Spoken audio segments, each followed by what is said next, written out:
반갑습니다.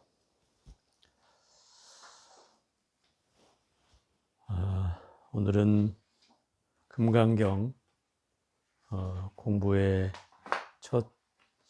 첫날입니다. 오늘은 책에 나온 내용보다는 금강경의 그 경전의 역사적 배경, 그리고 금강경의 출현 이유, 이런 것들에 대해서, 또 대략 금강경의 근본적인 사상, 이것들에 대해서 이제 전반적으로 살펴보는 그런 시간을 먼저 가져보겠습니다. 이 금강경은 이 대승경전의 사실 핵심 경전이죠. 그러면서 저희 그 조계종의 소위 경전이기도 하고, 또 조계종의 소위 경전인 이유가 있어요. 그 이유는 뭐냐?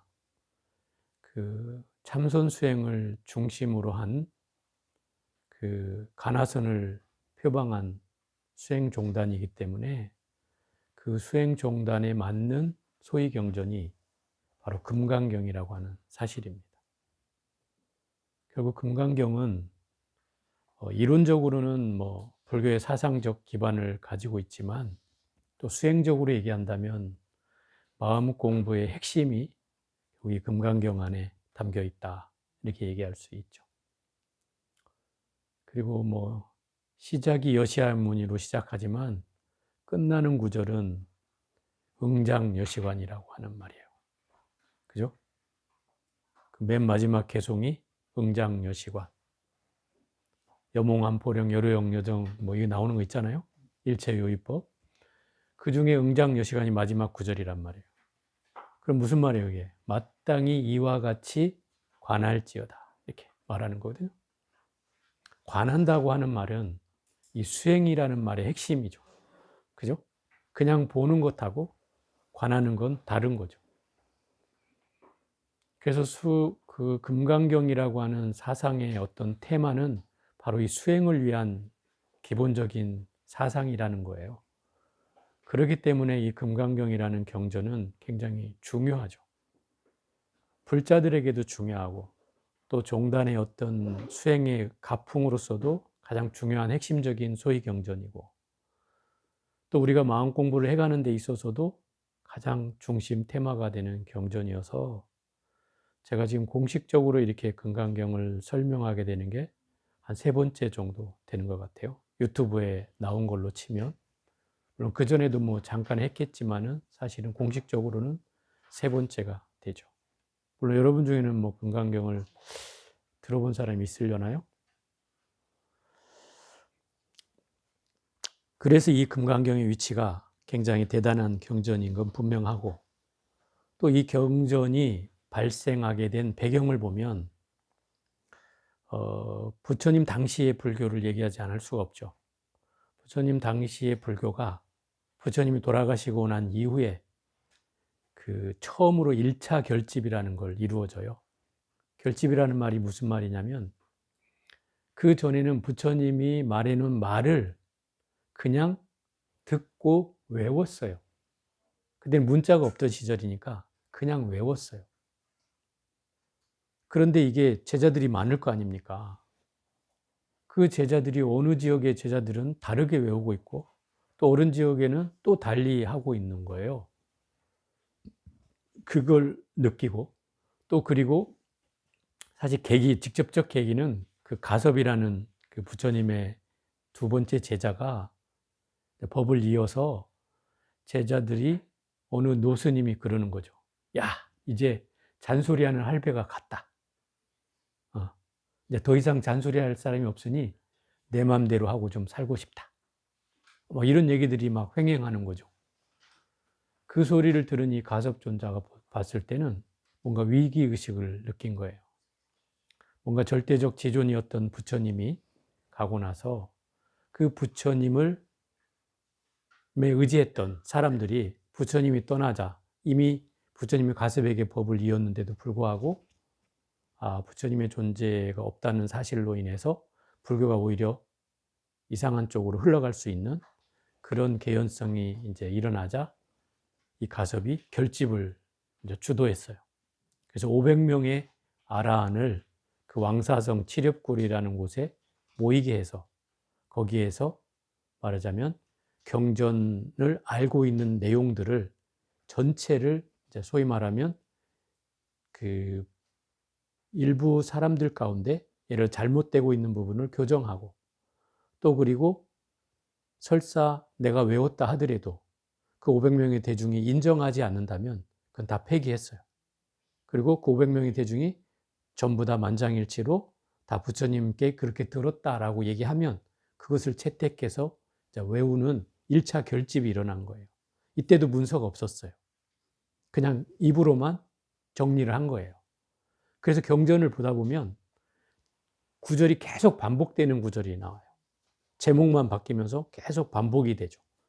그런 어투가 뭐냐면 결국 이 말로써 외웠기 때문에 외우기 쉽게 하기 위해서 그렇게 똑같은 어조로 반복되면서 그 주제만, 내용만 달라지는 경우가 이제 생겨나게 되죠.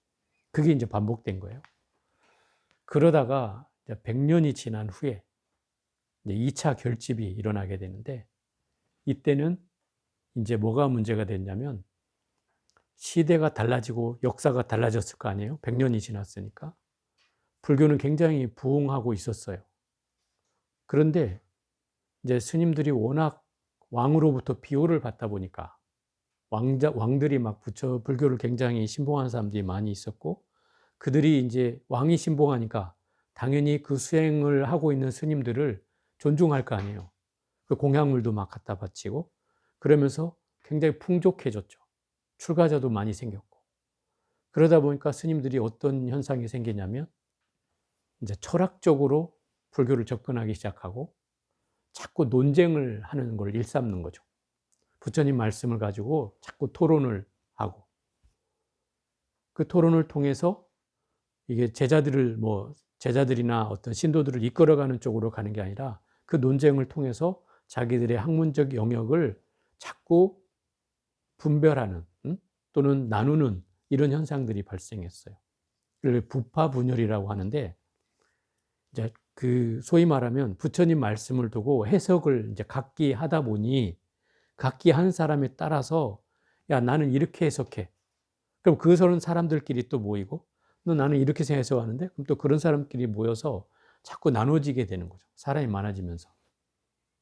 그런 현상이 발생하니까 그때 이제 일어난 게 2차 결집이고 100년 뒤에 그걸 이제 문서로 기록하고 하는 이제 작업이 이제 실행이 되고 또 200년 뒤에 뭐 2차, 3차 결집 또 막 이렇게 300년 뒤에 이러면서 계속 결집이 일어나요. 그거는 이제 시대적으로 역사적으로 문화적으로 많이 이제 달라지게 되면서 부처님이 마지막으로 그러셨거든요. 대의는 버리지 말고 소의는 버려도 된다. 이런 말을 하셨단 말이에요. 그 말은 무슨 얘기냐면 불교의 기본적인 뜻을 어긋나는 건 그건 용납할 수 없지만 소소한 것들은 예를 들어서 뭐 지역적으로 나라가 달라졌을 때 생겨나는 특징이 있을 거 아니에요. 우리나라는 이렇게 하면 좋은데 이렇게 다른데 뭐 이렇게 생각할 수 있는 것들은 버리라고 했어요. 소소한 개는 버려라. 부처님이 이렇게 말씀하셨단 말이에요. 그래서 지금 예를 들어서 이렇게 비교를 하면 알 수 있을 거예요. 동남아시아 불교를 남방불교라고 하는데 그들의 수행 형태는 부처님 당시의 수행을 그대로 하고 있다. 이렇게 주장해요. 지금도. 그런데 여전히 비구니들은 허용하지 않는. 남방에는 비구니가 없어요. 물론 여자 수행자들은 있지만 그 사람들은 비구니 전 단계까지만 허용해요. 그럼 비구니가 되지 못한다는 뜻은 절에서 예를 들어 주지라든지 또 내지는 뭐 법문이라든지 법회를 여는 것은 허용되지 않는다는 뜻이에요. 굉장히 보수적으로 흘러왔죠. 그죠? 근데 부처님 당시에 비구니가 있었어요, 없었어요? 있었잖아요. 응? 있었단 말이에요. 그러니까 결국은 굉장히 너무 보수적으로 흘러온 상황이어서 비구니를 허용하지 않는 상황으로 된 거고 이 대승불교권에서는 비구니 스님들이 어떻게 돼요? 훨씬 더 권한을 갖게 되잖아요. 예를 들어서 저 동남아시아에는 비구니가 아무것도 할 수 없는데 이렇게 그 중국, 한국, 일본, 또 베트남 이쪽의 대승불교권에서는 비구니 스님들이 다 하잖아요. 그죠? 법문도 하고 또 모든 뭐 포살까지 심지어 하고 이렇게 되죠. 근데 예전에는 부처님 당시에는 이제 원래 역사적 연원으로는 포살은 그 비구 스님을 불러서 했어요. 포살이라는 건 이제 참회를 시키는 거예요. 그런 의식이 있어요. 그거를 할 때는 비구 스님도 그냥 비구 스님이 아니고 아라한 정도 된 고덕의 스님들을 모셔서 그 포살을 비구니 스님들 절에 오셔서 해주고 가셨어요. 그게 그 당시에 이제 일반적인데 지금 우리나라 승가에서는 자체적으로 가능하다 이 말인 거죠. 그만큼 변해왔다는 거예요.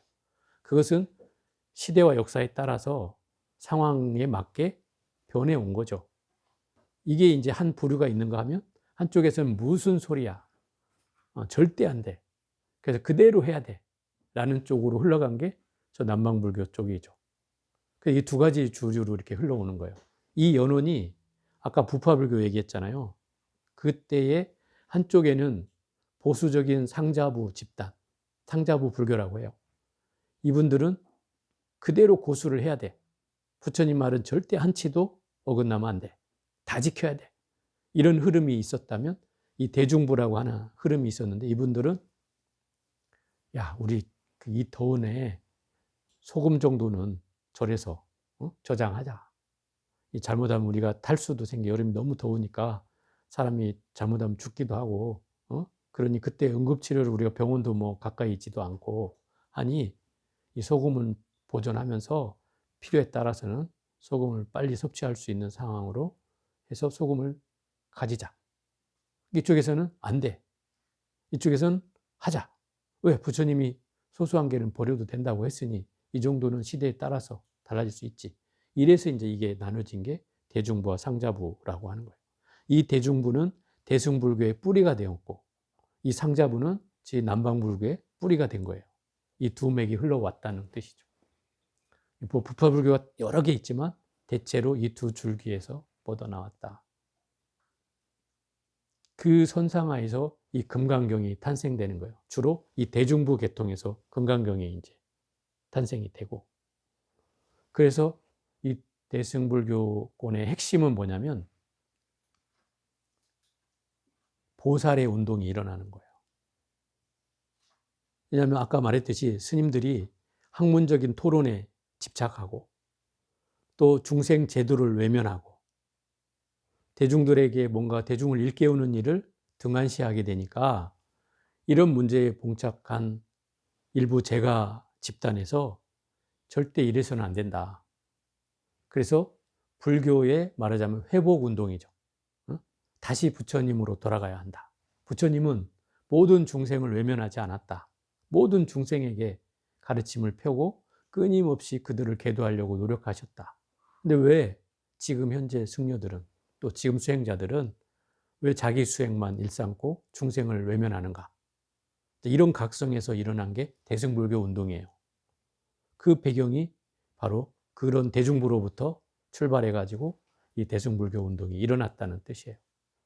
그리고 결국 어찌 보면 제가자 그리고 일반 불교를 신봉하는 대중들 사이에서 일어난 불교라고 할 수도 있죠. 그게 이제 대중부와 대승불교의 시원이라고 할 수 있어요.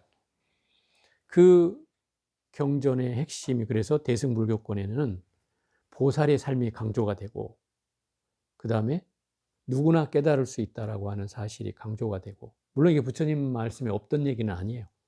그 내용을 하지만 주로 그리고 보시나 이런 것을 강조하게 되는 거죠. 또 가장 마지막에는 유통. 이제 이 경전이 끊임없이 유통될 수 있기를 발언하는 내용들이죠. 이런 식으로 경전이 이제 말하자면 재편집 되게 되어서 이 금강경이라는 경전이 나오게 되는 배경이 되죠. 그래서 우리가 그 경전을 팔만대장경이라고 얘기하잖아요. 그 팔만대장경을 시대적으로 우리가 설명을 한다면 부처님이 처음으로 설한 경전이 화엄경이다. 깨달음을 얻고 나서 3, 7일 동안 설했는데 3, 7일, 3, 7일이면 21일간 화엄경을 설했단 말이에요. 화엄경이 엄청난 양이거든요. 80권 또는 60권, 세 가지 부류가 있는데 40권 화엄이라고도 해요. 그 중에 제일 긴 게 80화엄이란 말이에요. 그럼 80권이나 되는 경전을 21일 만에 설했다. 그게 어떻게 가능했느냐면 경전의 내용으로 보면 부처님이 빛으로, 비로자나 부처님이 되어서 빛으로 빛을 뿜고 계시면 그 빛을 받은 보살들이 등장해서, 주로 이제 보현보살이 많이 등장하지만 다른 보살도 등장해요. 그 보살이 등장해서 부처님을 대신해서 법을 설하는 거예요. 이걸 광명설법이라고 해요. 부처님은 그냥 빛만 놓고 계시는 거예요. 쫙. 그럼 그 빛을 놓는 장소가 바뀌어. 뭐 7군데, 8군데 막 이렇게 바뀌어요. 그러니까 하늘 천상 세계로도 가고, 또 뭐 부처님 성지 중에 뭐 발대 성지도 들어가고, 이렇게 해서 그런 성지마다 이제 장소가 바뀌는 거예요. 그런 장소에서 7번, 8번을 이제 법문을 설하시고, 그 법문의 내용이 이제 80화음, 뭐 60화음으로 나오는 거죠. 근데 이 내용은 사실 깨달음에 대한 내용이었어요. 부처님이 깨달으신 내용을 주로 설명하는 내용이었어요. 그리고 그 공덕이, 또 공덕도 설명하는 게 이제 화엄경이기도 한데, 이걸 설해놓고 보니까 대중들이 이해를 못해. 그렇잖아요. 깨달음을 얻지 못한 사람한테 깨달음을 설명하면 이건 이미 어려움이 생기잖아요. 그래서 이제 부처님이 너무 어렵구나. 그런데 그 다른 이 범천들이 나타나서 부처님을 막 종용을 해. 이제 열반에 드셔도 됩니다. 굳이 더 설할 것이 없습니다. 이게 이제 경전상에 나오는 표현인데, 이게 부처님이 좀 갈등을 했지 않았을까 하는 그런 내용으로 읽히긴 해요. 근데 어쨌든 부처님은 그걸 만류하고, 내가 이 땅에 온 것은 중생을 제도하기 위해서 이때 왔으니 내가 다시금 중생을 제도하겠노라. 그래서 발언을 하고 이제 꺼낸 경전이 아함경이죠. 아함경은 부처님의 일생의 모든 대목이 담겨져 있어요. 그리고 그 내용에 따라서는 뭐 긴 것도 있고 짧은 것도 있고 중간 것도 있어서 뭐 장하암경, 이건 긴 거, 중하암경, 중간 거, 자바암경, 이거는 이것저것 다 모아놓은 거, 뭐 별도 별역 암경, 따로 또 모아놓은 거, 이렇게 해서 4가지 부류로 주로 암경이 되어 있어요. 이 암경에는 부처님의 인간적인 모습까지 다 담겨 있어요. 그리고 내용이 그렇게 어렵지 않아요. 그래서 소위 말하면 이제 우리가 과정으로 얘기한다면 이 화엄경은 대학원생이라고 표현하는 거예요. 그래서 처음 불교를 접한 사람한테 대학원생이 얘기를 했으니 이해하기가 쉽지 않겠죠. 그래서 다시금 부처님이 그러면 처음부터 다시 하자 해서 초등부 과정으로 이 아함경을 설하고, 그래 아함 12 해가지고 12년 동안인가 설하고, 그 다음에 방등 반야, 방등부 8년, 반야부 22년을 설하게 됩니다. 방등부 경전은 이제 초기 이제 대승경전이라고 할 수 있는데, 그런 경전이 속해 있고, 이제 반야부 경전이 지금 오늘 얘기하는 이 금강경이 반야부에 속해 있는 경전이에요.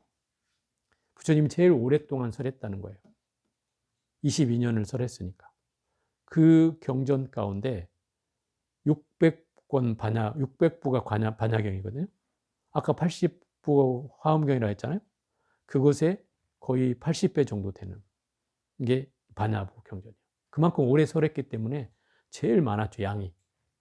그 중에 577번째가 능단 금강분이라고 해서 이 금강경에 관련된 내용이 그 577권째 담겨 있다 이 말이에요. 그 부분만 발췌한 게 금강경이에요. 그러니까 제일 많이 설한 반야부 경전 가운데 가장 그 금강이라는 말이 들어간 이 금강경이라는 말은 반야부계통이라고 얘기할 수 있는 이유가 뭐냐? 원래 금강경의 제목이 금강, 반야, 바라, 밀다, 경. 심경이 아니고 금강, 반야, 바라, 밀다, 경. 이게 금강경의 원래 제목이에요. 그러니까 반야부계통이라는 게 이 말에 드러나잖아요. 그죠? 그럼 금강이라는 말은 무슨 말인가? 금강은 뭐 범어로는 이 바즈라 체디카 이렇게 표현하는데 바즈라라는 말이 무슨 말이냐면 아마 여러분 금강저라고 혹시 들어보셨는지 모르겠어요. 그 스님이 주로 가지고 있는 여의봉 같은 게 있어요. 봤어요? 그런 여의봉 같은 건데 그걸 금강저라고 해요. 이걸 이제 들고 있으면 이제 그게 법의 상징이기도 하고 또 주로 이제 절에는 금강역사라고 하는 분이 있잖아요. 그 석굴암 같은 데 보면 이렇게 앞에 부처님 앞에 이렇게 탁 힘주고 서 있는 역사가 있어요. 그게 금강역사예요. 그 금강이라는 말은 뭐 씨름할 때도 나오는 용어긴 하지만 그게 불교 용어예요. 금강이란 말은 무슨 말이냐면 금강절을 가지고 있는 사람의 힘을 나타내기도 하고 또 이거를 영어로 번역할 때는 다이아몬드라고 번역을 해요. 다이아몬드. 우리가 한문으로 말하면 다이아몬드가 뭐예요? 금강석. 금강석이라고 해요. 다이아몬드를 금강석. 그러면 이 금강이란 말에는 굳세고 아주 튼튼하다는 말도 있고 그 다음에 여기에 덧붙여서 영원불멸하다 이런 말도 있는 거죠. 그리고 또 하나 의미가 있는데 그 능단이라는 의미가 있어요. 아까 능단 금강문이라고 했잖아요. 능단은 뭐냐면 능이 다 끊어버린다 이 말이에요. 뭐를 끊어요? 번뇌나 망상이나 이런 거를 싹둑 잘라버리는 게 금강이다. 그래서 금강검이라고도 표현해요. 그런 의미가 있어요. 그러니까 이 금강이란 말에는 함의된 여러 가지 의미가 있죠. 그래서 어떤 부분은 그걸 잘라내는 의미로 이해한 분은 그래서 능담 금강병이라고 하고 이렇게 하는 분도 있고 또 이거를 이제 그냥 뭐 다이아몬드라는 의미로 쓰면 이제 금강 반야바라밀다 경이라고도 표현하죠. 그래서 이 번역을 한 분은 이제 구마라집이 주로 번역을 했으니까 이분은 금강 반야바라밀다 경이라고 번역을 했어요. 그래서 금강이란 말을 우리가 더 쉬운 말로 표현하면 영원불멸하다 이렇게 표현할 수 있고 반야라고 하는 말은 지혜라는 뜻인데 왜 그냥 반야라고 하느냐? 반야는 원래 부처님 당시의 말이에요. 그걸 그대로 음사해서 쓴 말이에요. 그래서 이게 산스크리트어에는 프라즈냐, 산스크리트어는 부처님 당시 언어가 두 가지가 있어요. 보통 민중들이 썼던 언어를 파리어라고 하고 파리어. 또 일반 그 고급 뭐 우리 보통 한양 사투리처럼 고급진 사람들이 썼던 언어를 산스크리트어라 버머라고 일명 표현해요. 이 두 가지 언어가 부처님 당시에 있었어요. 산스크리트어로는 이 반야를 뿌라지냐 이렇게 얘기하고 그 파리어에서는 빵야 그래 빵야. 그럼 반야라는 말은 어디서 말 나왔다는 거예요? 빵야에서 나왔다는 말인 거죠. 이걸 한문으로 번역할 때 그 비슷한 발음을 한 거죠. 그래서 반야라는 말은 그대로 음사해 온 말이다. 그럼 이 말은 사실 지혜라는 뜻인데 왜 그럼 지혜라고 하지 않고 반야로 그대로 썼을까? 그죠? 이런 의문이 들잖아요. 그 이유는 뭐냐면 우리가 알고 있는 지혜는 이 혼동이 될 수 있는 게 우리가 알고 있는 지혜가 있잖아요. 슬기, 뭐 총명하다, 어쩔 때 할 때 우리 지혜롭다 이렇게 하잖아요. 그런 말하고 우리가 혼동이 가능해요. 근데 불교의 지혜는 뭐가 다르냐면 물론 타고난 지혜도 있겠지만 주로 이 지혜는 열심히 고요한 수행을 통해서 얻어지는 걸 지혜라고 한단 말이에요. 그걸 반야라고 해요. 그렇기 때문에 일반 지혜와는 좀 다르다고 얘기하는 거예요. 그러면 수행이 결부되지 않으면 지혜가 일어나기가 쉽지 않은 거죠. 그래서 원각경에도 그런 말이 나오잖아요. 무해 청정해 개의선정생 이게 8장인가 나오는 내용인데 걸림없는 청정한 지혜는 무해 청정해 개의선정생 선정을 모두 선정에 의해서 일어난다. 지혜가 어디서 일어난다? 선정에 의해서 일어난다.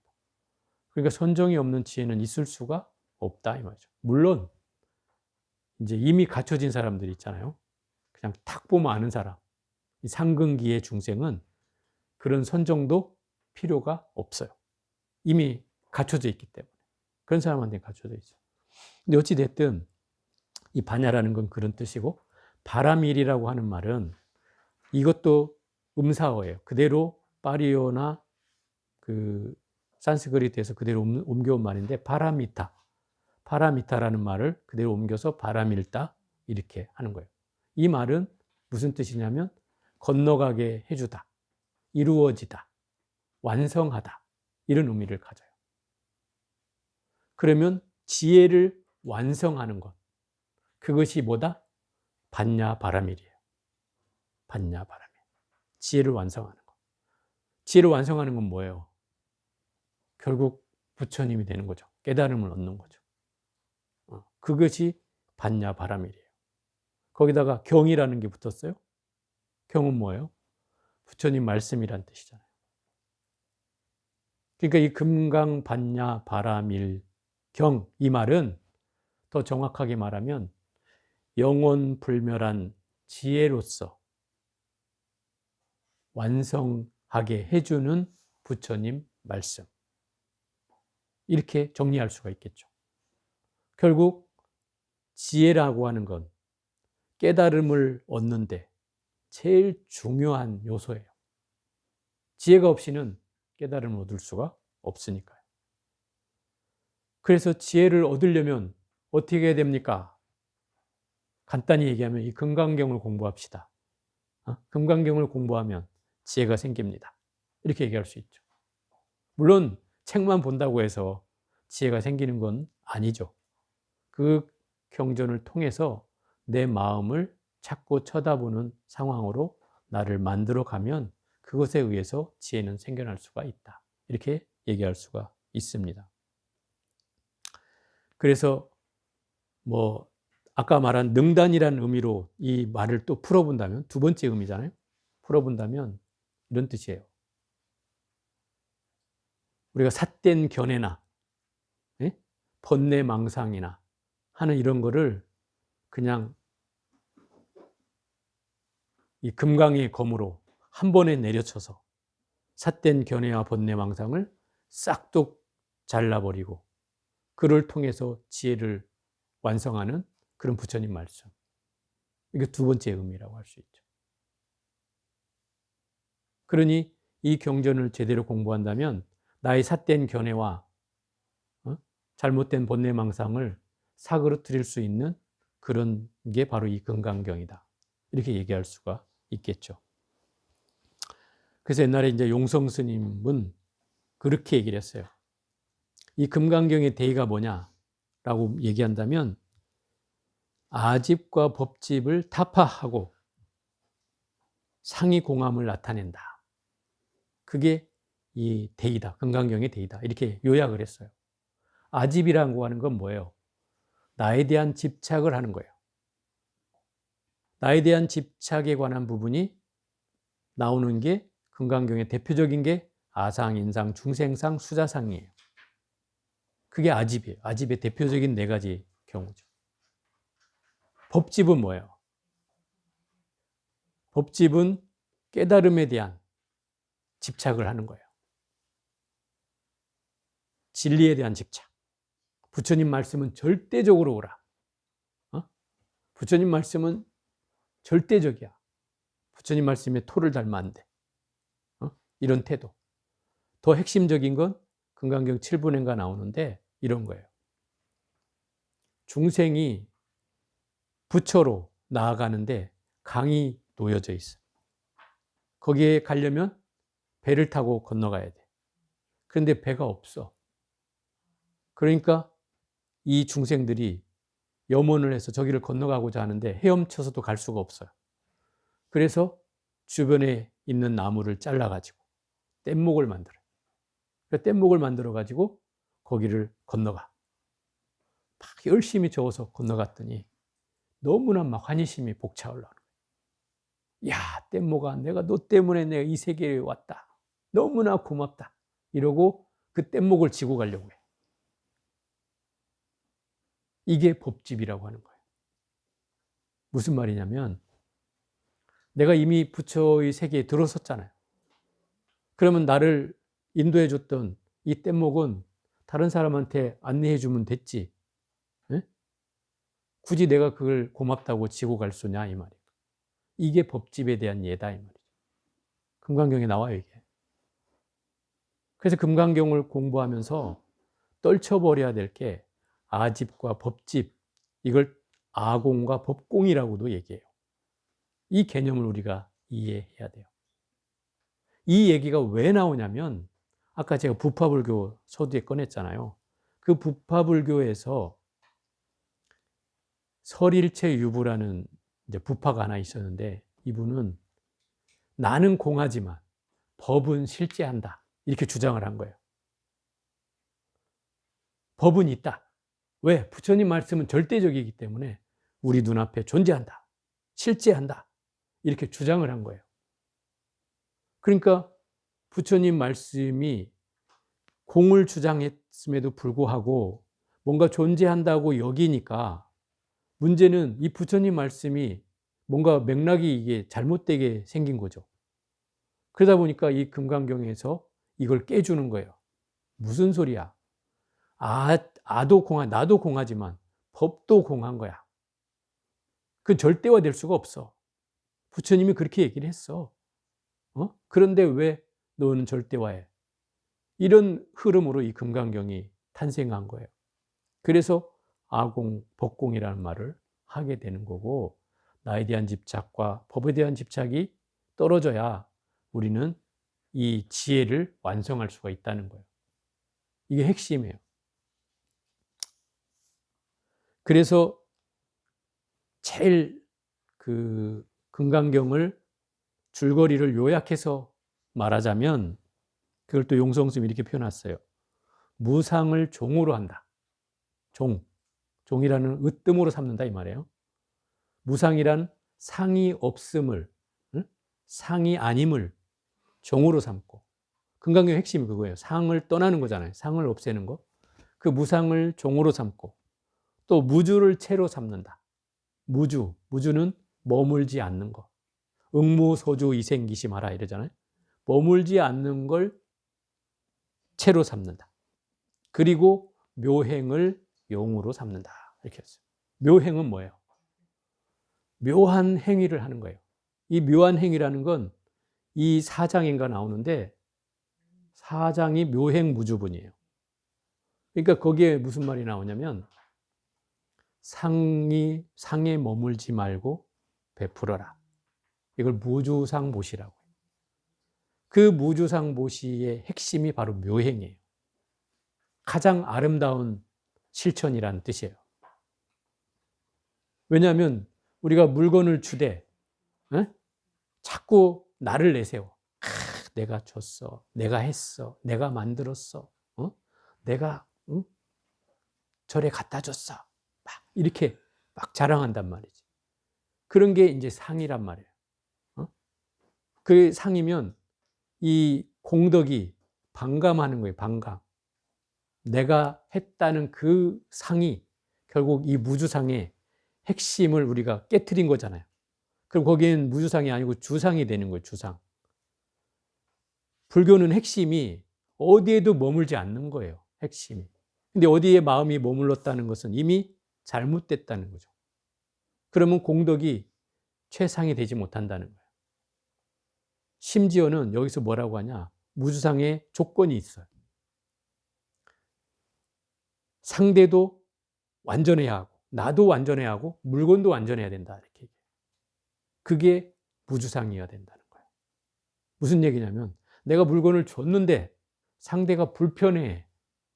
나는 호의를 가지고 너무 좋은 물건인 줄 알고 저 사람이 받으면 좋아할 것 같아서 줬더니 저 사람은 찜찜해. 그렇다면 이건 완전한 무주상이 아니라는 거예요.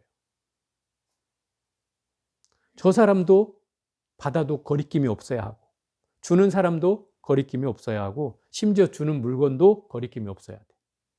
예를 들어서 내가 정말 성의를 다해 줬는데 이 물건이 너무 고급진 거야.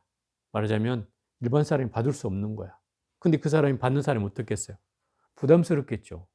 그러면 이 물건을 받으면서도 이거 혹시 또 내가 이거 너무 많은 걸 받아서 요즘 뭐 무슨 공무원들 같으면 막 뇌물 받았다고 이렇게 소리도 나오고 막 이렇잖아요. 뭐 김영란법 해가지고 막 이런 거 받으면 안 되는데 이런 거 줬다고 하면 그럼 골치 아파지잖아요.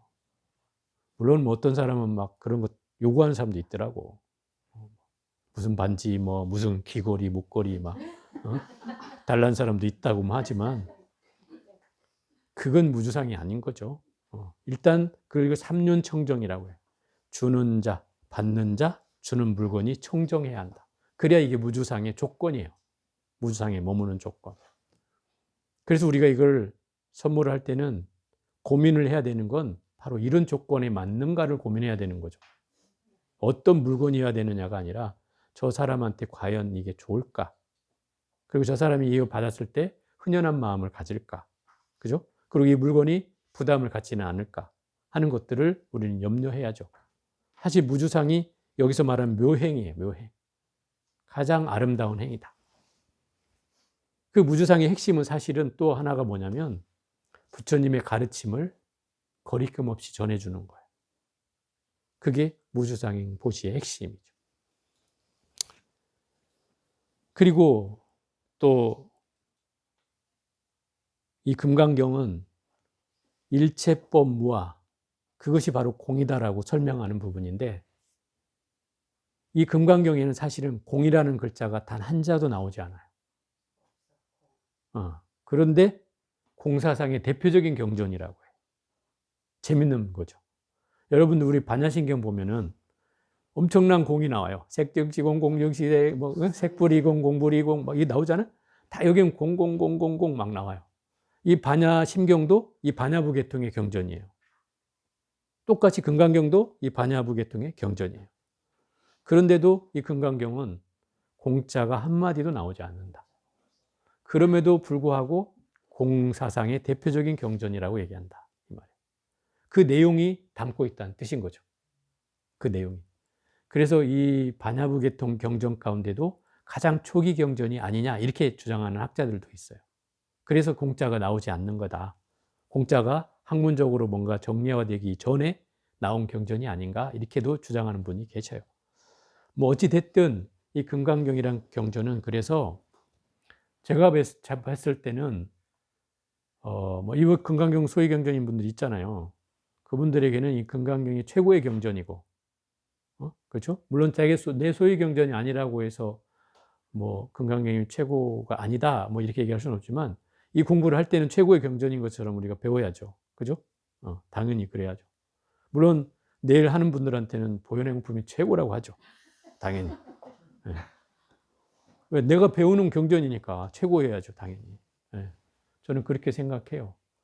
그래서 어떤 것이 우열을 가려서 상대적으로 어느 경전이 최고입니까? 이렇게 물으면 네가 하는 경전이 최고야. 이렇게 말씀드리는 거예요. 여러분이 하는 경전이 최고입니다. 절대 남 거 자꾸 비교하지 마시라고 하는 얘기예요. 어떤 사람은 저는요 보문품을 하는데 자꾸 금강경을 하고 싶어요. 이렇게 얘기하는 분이 있어요. 본인께 최고입니다. 본인께. 설사 어느 절에 가서 뭐 스님 뭐 법화경이 최고라는데요. 막 또 와서 주장하는 분이 계신데 자기가 하는 게 최고입니다. 남 것 욕심내지 마시고 본인 거 잘하세요. 어쨌든 이 경전은 대표적으로 이제 중간에 설명하면서 또 나오겠지만 상을 떠나는 게 핵심이고 어디에도 머물지 않는 게 또한 두 번째 작용이고 세 번째는 그런 상태로 마음을 유지해 가는 게 이게 수행의 핵심이에요. 그게 뭐 선을 수행하든 아니면 우리가 강경을 하고 사경을 하든 또는 마음을 닦아나가든 간에 이 금강경을 의지하지 않고는 그 마음 공부를 해갈 수가 없어요. 그런 측면에서는 어쨌든 최고의 경전이다. 금강경이. 하면 할수록 이제 새롭다라고 하는 걸 말씀드릴 수 있고 또 제가 이번에 새로 번역을 한 가장 큰 이유가 하나 있어요. 물론 이번에 새로 또 강의를 하기도 됐지만 주로 이번에는 범어분을 위주로 번역을 했어요. 범어분은 아까 말한 대로 부처님 당시에 쓰여졌던 그 언어를 직접 직역해가지고 번역을 했다는 뜻이에요. 왜냐하면 지금 우리가 읽고 있는 경전은 한역이 되어서 한문으로 나오는 경전이잖아요. 근데 이 뜻이 조금 맥락이나 이런 게 다른 부분이 있어요. 그래서 제가 이해가 안 됐던, 한문에서 이해가 안 됐던 경전을 원어를 통해서 보니까 이해가 되는 부분이 있었어요. 그러다 보니까 여러분에게도 그 원어로 좀 들려주고 싶다. 사실 이런 마음이 들어가지고 이번에 새로 번역을 해서 범어분 위주로 번역을 한 거예요. 그래서 좀 문장이 좀 설득력도 있고 논리적이고 또 그리고 이해가 안 되는 부분이 이제 대체로 없을 정도로, 물론 뭐 여러분들이 뭐 보시기엔 또 다를 수 있지만 제가 보기에는 이제 그렇게 해서 이제 번역을 했어요. 저도 사실은 한문본을 번역하면서 이해가 안 되는 부분이 많았거든요. 좀 뭔가 매끄럽지 않고 왜 이 부분을 이렇게 설명을 하고 있지? 그래서 그 범어본을 찾아보니까 완전히 반대로 이렇게 된 부분도 있었어요. 심지어 26분인가는 그 부처님 말하고 이 수보리 말이 반대로 돼 있어요. 그래서 어느 게 옳겠어요? 당연히 원래 했던 말이 옳겠죠. 그거를 원래대로 해놓고 보니까 훨씬 이해가 됐어요. 그 부분이 이해가 안 됐었는데 원어로 보니까 이해가 되더라고요. 그래서 제가 이번에 원어로 번역을 하면서 이번에는 그 부처님 말씀을 직접 우리가 좀 부처님 말씀을 그 산스크리트어 원본에 의해서 번역한 내용을 가지고 공부해 보면 좀 더 색다를 수 있겠다 싶어서 이 경전을 공부하게 된 겁니다.